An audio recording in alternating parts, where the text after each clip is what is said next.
আসসালামু আলাইকুম। আশা করি সবাই ভালো আছেন। বর্তমানে যাদের ইকামার মেয়াদ নেই, আমরা জানি যে ইকামার মেয়াদ না থাকলে এম্বাসি থেকে ফিজিক্যালি একটা কাগজ এনে মক্তব আমলের মাধ্যমে ফাইনাল এক্সিটের জন্য আবেদন করতে হয়। তো আজকের এই ভিডিওতে আপনারা জানতে পারবেন একদম সরাসরি বাংলাদেশ এম্বাসির একজন সুনামধন্য লোক আমাদের মামুনুর রশিদ স্যার, ওনার মুখ থেকে আপনারা সরাসরি জেনে নেবেন যে আপনার ইকামার মেয়াদ না থাকলে আপনি কিভাবে কোন প্রক্রিয়াতে আপনি দেশে যেতে হবে বা এখানে আপনার কী করণীয়, সম্পূর্ণ তথ্য পাবেন আজকের এই ভিডিওতে। ধৈর্য সহকারে ভিডিওটা শেষ পর্যন্ত দেখবেন, লাইক কমেন্ট শেয়ার করবেন, জানার থাকলে হোয়াটসঅ্যাপ লিঙ্ক আছে, ভয়েস পাঠাবেন। তো আপনারা টোটাল তথ্যটা আপনারা জেনে আসুন যে বাংলাদেশ এম্বাসি কী বলে বা কী বলতেছে, যে আপনারা কিভাবে কোন প্রক্রিয়াতে কোন সিস্টেমে আপনারা আবেদন করতে হবে, তবেই আপনি দেশে যেতে পারবেন একদম সহজে। তো চলুন আমরা সেটা শুনে আসি। তো আমি বিষয়টা লম্বা না করে সংক্ষেপে বলার চেষ্টা করি। সেটা হলো,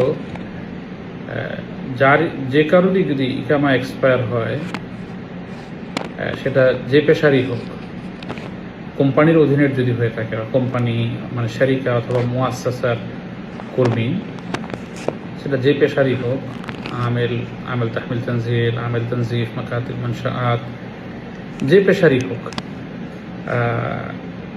এসব ক্ষেত্রে আপনাকে এদের সৌদি সরকারের মানব সম্পদ উন্নয়ন বিষয়ক যে মন্ত্রণালয় আছে, তার যেই ওয়েবসাইট আছে, ক্লায়েন্ট পেজ, সেখানে আমি লিঙ্কটা দিয়ে দেবো নিচে কমেন্টে, সেখানে আবেদন করতে হয়। কিন্তু আবেদনে তারা একটা শর্ত রেখেছে যে আবেদন করার সময় তাদের নির্ধারিত একটা ফর্ম আছে, ওই ফর্মটা পূরণ করে আপলোড করতে হয়। ওই ফর্মে আবার দূতাবাসের সত্যায়নের প্রয়োজন হয়। তো দূতাবাস সত্যায়িত সেই ফর্মটা আপলোড করলে তারপরে কার্যক্রম সম্পন্ন করা হয়। তো এই জন্য যারা কোম্পানি, মুআসসাসা, শারিকা, এই জাতীয় স্পন্সরের কর্মী, আপনার ইকামার মেয়াদ শেষ হয়ে গিয়েছে, আপনি দেশে যেতে চান, আপনি প্রথমেই চিন্তা করবেন যে আমি দূতাবাসে যাব। দূতাবাসে যেয়ে কী করবেন? দূতাবাসে যেয়ে আপনি পাসপোর্ট এবং দূতাবাসে যাওয়ার আগে আপনার ইকামা এবং পাসপোর্টের কয়েক সেট করে কপি করে নেবেন। ওই কপিগুলোর উপরে আপনার মোবাইল নাম্বারটা লিখবেন। লিখে তারপরে এই পাসপোর্ট এবং ইকামার কপি নিয়ে সকাল সকাল দূতাবাসে চলে যাবেন।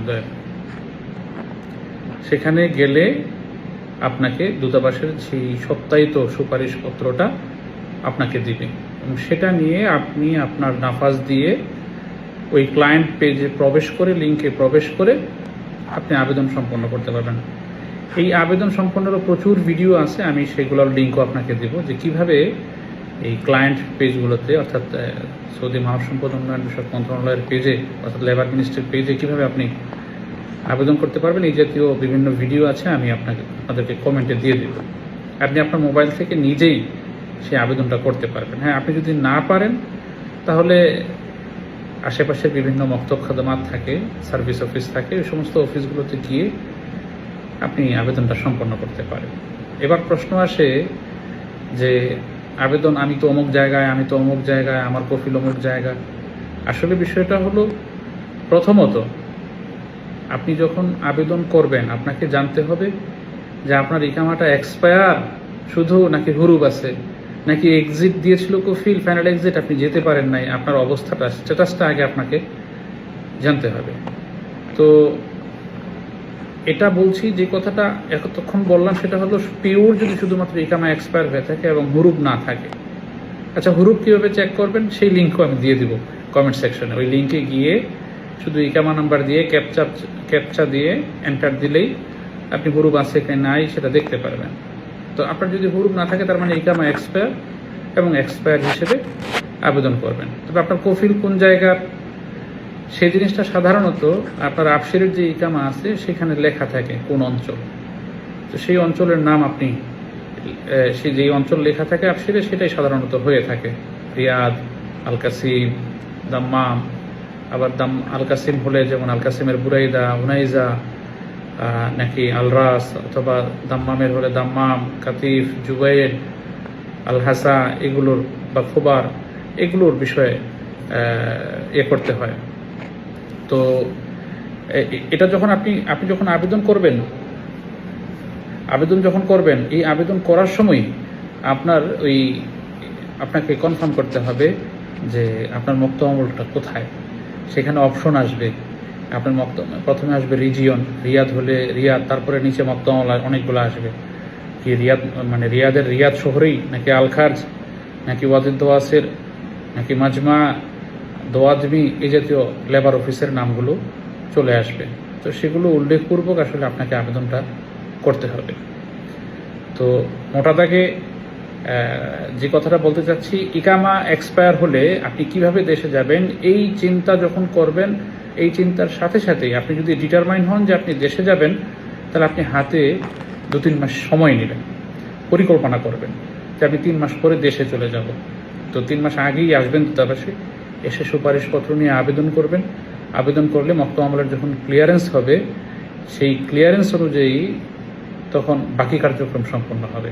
অর্থাৎ মুক্ত আমল থেকে যখন ক্লিয়ারেন্সটা পাবেন যে আপনার ইস্যু নাম্বার এত, সাদের নাম্বার বলে, সাদ্দাত না, সাদের নাম্বার, তো সাদের নাম্বার এত, তারিখে এত, অর্থাৎ এত তারিখে এই ইস্যু নাম্বারে একটা পত্র ওয়াফিদিনে তথা ডিপোর্টেশন সেন্টারে পাঠানো হয়েছে, সেখান থেকে আপনার এক্সিটটা সংগ্রহ করতে পারবেন। তো সাধারণত রিয়াদ ছাড়া অন্যান্য লেবার অফিসগুলোতে ব্যক্তি নিজে গিয়ে সেটা করতে পারে, কিন্তু রিয়াদে যেহেতু অনেক ভিড়, অনেক দেশ এর অনেক আবেদন, সেহেতু তারা বলে যে দূতাবাসের মাধ্যমে তোমরা আসো। এই জন্য যখন আপনার কাছে ওই সাদের নাম্বারটা আসে লেবার অফিসে আবেদন করার পর অনলাইনে, ওই সাদের নাম্বারটা প্রিন্ট দিয়ে পাসপোর্ট ইকামার কপি এবং মূল ইকামা সহ দূতাবাসে আবার চলে আসবেন, জমা দিয়ে যাবেন।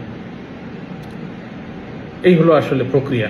তো যখন আপনার ইকামা এক্সপায়ারের কথা মাথায় আসবে, আপনি মোটা দাগে একটা কথাই চিন্তা করবেন, আমি দেশে যাব, আমি হাতে 3 মাস সময় রাখি, আমি দেশে যাওয়ার জন্য দূতাবাসে যেতে হবে, পাসপোর্ট আমি ইকামা ফটোকপি করে আমি দূতাবাসে যাই, দূতাবাস থেকে সুপারিশপত্র নিয়ে অনলাইনে আবেদন করে তারপর বাকি কার্যক্রম সম্পন্ন হবে। তো এটা ছিল আসলে ইকামা এক্সপায়ারের কোম্পানির বিষয়ে। তো এতটুকুই আপাতত মনে রাখেন। তো আশা করি বুঝতে পারছেন। ঠিক এইভাবে যদি আপনারা ইকামার মেয়াদ না থাকলে যদি স্পেশাল ফাইনাল এক্সিটের জন্য আবেদন করেন, তাহলে আপনি খুব সঠিকভাবে এবং শর্ট টাইমে আপনার স্পেশাল ফাইনাল এক্সিট চলে আসবে, খুব দ্রুতভাবে আসবে।